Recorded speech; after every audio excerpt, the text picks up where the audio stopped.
Hello नमस्कार सगळ्या माझ्या गोडताईंना। तर बघा आज संडेचा हा व्हिडिओ आहे। तर आज फक्त रेसिपी असणार आहे, ब्लॉग काही बनलाच नाही। तर मी आणलेला आहे बोंबील आणि बांगडे। तर बोंबील आहेत ते असे मध्ये चीर पाडून आणलेत कारण ते फ्राय करायचे आहेत आणि बांगड्याचा रस्सा बनवणार आहे। तर बांगड्याचे असे दोन भाग करून आणलेले आहेत। तर चला आता हे सगळं क्लीन करून घेते आणि हा संध्याकाळचा व्हिडिओ आहे। तर सकाळी मी राणी मासा आणलेला होता तर ते फ्राय करून ठेवलेला आहे। परत संध्याकाळी मग प्रियांचे पप्पा बोलायला लागले बोंबील पण हवे होते, तर त्यांना बोंबील खायचे होते। म्हटलं ठीक आहे बोंबील आणि मग बांगड्याचा रस्सा बनवूया असं प्लॅन झालं।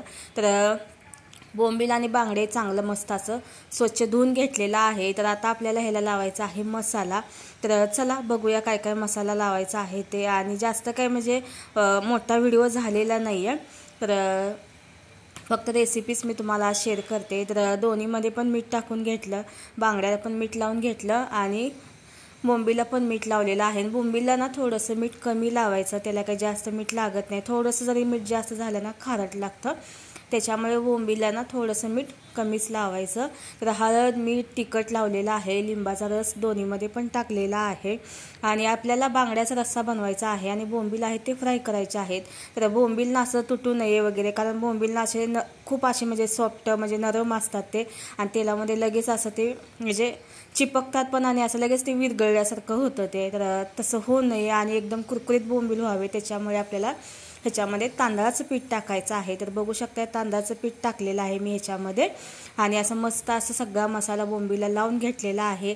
आणि असं मध्ये चीर पाडून आणली ना मस्त असे कुरकुरीत पण बोंबील होतात आणि छान असे भाजले पण जातात।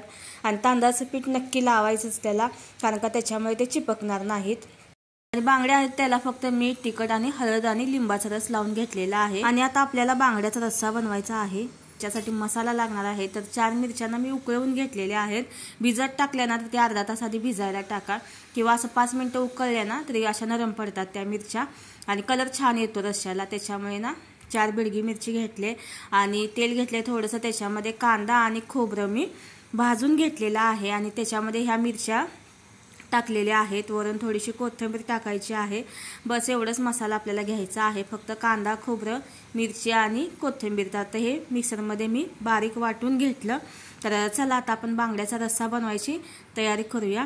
तर तयारी तर अर्धी झाली आहेच, म्हणजे मसाला मेन असं तो झाला आहे। तर हे बांगड्या आहेत ना ते पहिल्यांदा आपल्याला फ्राय करून घ्यायचं आहे। असं फ्राय केल्यामुळे का नाही रस्सा पण असा म्हणजे छान चवीला लागतो आणि बांगड्याचे काटे जे असतात ना ते रश्श्यामध्ये सुटत नाहीत, त्याच्यामुळे जसेच्या तसे अख्खे बांगडे राहतात, असे मस्त असे कडक पीस राहतात। त्याच्यामुळे असं फ्राय करून घ्यायचं आहे। तर सकाळी राणी मासा फ्राय केलेला होता, तर त्याच तेलामध्ये मी बांगडे पण फ्राय करून घेतलेले आहे। तर चला आता हे सगळे बांगडे मी आता काढून घेते।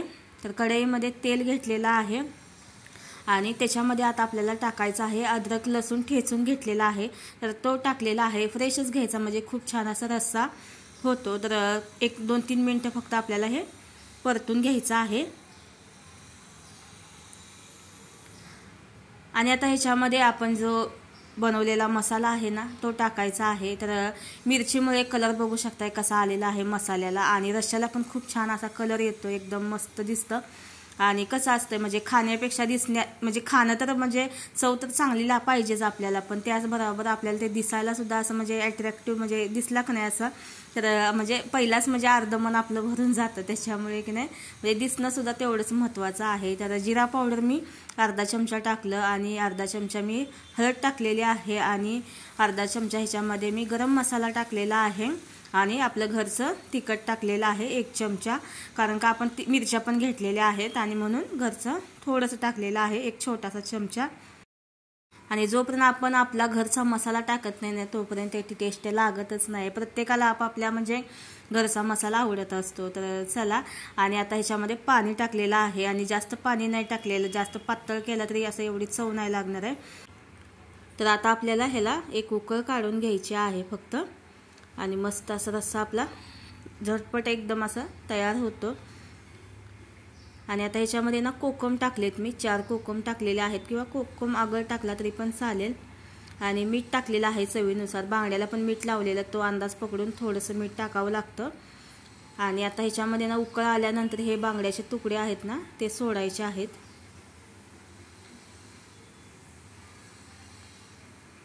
आणि आता जास्त पण असं हलवत बसायचं नाही, असं म्हणजे अलटीपलटी करत बसायचं नाही. आणि फक्त असं रशामध्ये मिक्स करायचे बांगड्याचे पीस, वरून थोडीशी कोथिंबीर टाकायची आहे आणि फक्त 2 ते 3 मिनटं आपल्याला झाकण लावून मीडियम फ्लेमवरती शिजवून घ्यायचं आहे. तर एक 2-3 मिनिटानंतर बघताय मस्त असं बांगड्याला असं थिकनेसपणा पण आलेला आहे, दिसायला खूप भारी दिसायला लागलाय रस्सा. कलर तर बघू शकता इतका भारी आलेला आहे, चव पण तितकीच भारी झालेली होती. आणि बांगड्याचे पीस बघू शकता एक पण तुटलेला नाहीये. आणि आपण असंच म्हणजे कच्चा बांगडा म्हणजे असतो ना, तो जर टाकला आपण तर ते लगेच असं म्हणजे रश्श्यामध्ये त्याचे काटे सुटतात. आणि असं जर तुम्ही म्हणजे फ्राय करून टाकलं ना, रस्सा पण टेस्टी लागतो आणि बांगड्याचे पीस तुटत पण नाहीत. आणि आता बांगड्याचा रस्सा पण झालेला आहे आणि आता आपण बोंबील फ्राय करून घेऊया. तर मस्त असे ताजे ताजे बोंबील आता मार्केटमध्ये आलेले आहेत. आणि कसं श्रावण महिना चालू झाला की ते कसं म्हणजे फ्रोझन मच्छी असतात. तर आता कसं नारळी पौर्णिमा झाल्यापासून मस्त असे फ्रेश असे बोंबील म्हणा, बाकीचे म्हणजे सगळेच मच्छी असे फ्रेश भेटतात. तर खूप भारी असे ताजे ताजे बोंबील भेटलेले होते. तर बोंबील आहेत ना, मी तांदळाच्या पिठामध्ये डिप करून फ्राय केलेले आहेत. रवा पण त्याच्या जागी तुम्ही लावू शकता. आणि बोंबीलला ना जास्त मीठ वगैरे लावायचं नसतं, कारण का लगेच ते खारट होतात. त्याच्यामुळे की नाही मी तांदळाच्या पिठामध्ये तिखट आणि मीठ टाकलेलं नाही, फक्त पिठामध्ये डिप करून फ्राय केलेले आहे. तर बघू शकता मस्त असे बोंबील फ्राय झालेले आहेत, एकही बोंबील तुटलेला नाहीये आणि एकदम मस्त कुरकुरीत झालेले आहे. तर बघू शकता जसेच्या तसे अख्खे बोंबील आहेत. तर चला स्वयंपाक झालेला आहे, फक्त आज रेसिपी शूट केलेली आहे, ब्लॉग वगैरे नाही बनला. तर चला आता जेवण करून घेतो. मस्त असा बांगड्याचा रस्सा, बोंबील आणि सकाळी राणी मासा आणलेला होता ते पण आहे, भाकरी, भात, कांदा. तर असा होता आज संडेचा बेत. कसा वाटला तुम्हाला नक्की सांगा. आवडला असेल तर लाईक, शेअर, कमेंट, सबस्क्राईब करायला विसरू नका. बाय.